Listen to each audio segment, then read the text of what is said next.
Hey guys, Michael here with Gaming for Immersion. Most of you know I'm not a fan of the speed at which armies can move around the campaign map in vanilla. I've gone into more detail in other videos, but basically I don't like it from a realism standpoint as well as from a playability standpoint. And so I'm a huge fan of the minus 50% campaign army movement mod, use it in almost all my campaigns, and recommend it to others for almost every legendary lord. But I was asked to look into an alternative option, and I'm glad I did. First thing that needs to be said, the mod in question, and what I'm talking about here is Hertz's dynamic movement range. This mod has not been updated in over a year. Apparently, it was updated after Thrones of Decay was released, so it's a full DLC behind. The mod author has not commented since then either, so it's definitely a use at your own risk type of a mod. That being said, I like the concept of it, and at least in my experience, it seems to work pretty well. So what does it do? I'm going to show in-game examples in the background while I explain a bit. It quite simply keeps track of an army's weight, which is a statistic created and calculated by this mod and created in-game right here, and subsequently gives the army a modest buff or debuff to its movement range based on the number. If I'm understanding it correctly, bigger, heavier, and slower units, like artillery, have more weight than infantry, for example, and faster units like cavalry have less weight. I do not know whether things like mass or number of models in a unit matter for the calculation. I suspect not, but I don't know for sure.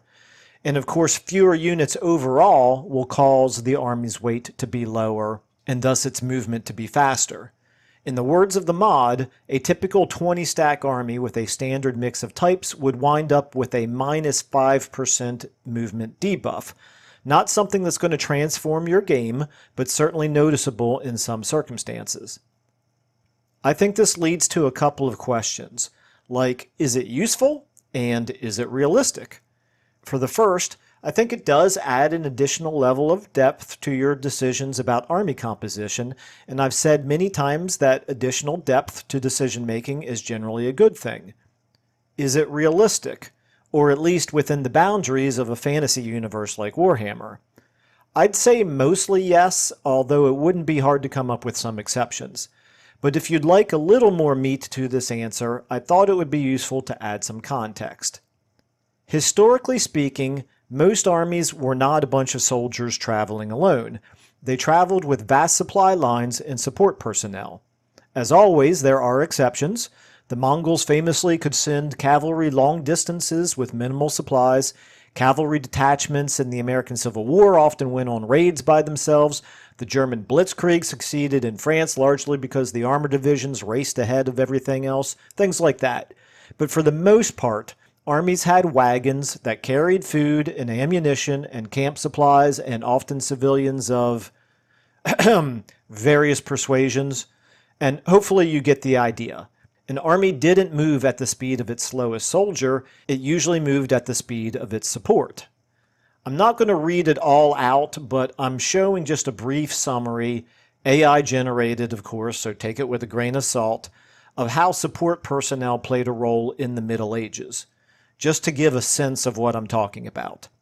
Anyway, even in the examples I named, though, we're generally talking about forces moving away from their supplies for relatively short periods of time. Paratroopers in World War II were dropped behind enemy lines with great effect, but they needed to try to reconnect with the main force as soon as possible.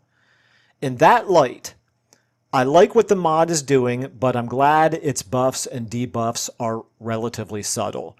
I know it seems like an all-cavalry army should be able to race all over the map, but hopefully this additional context will explain why that's not really practical or realistic.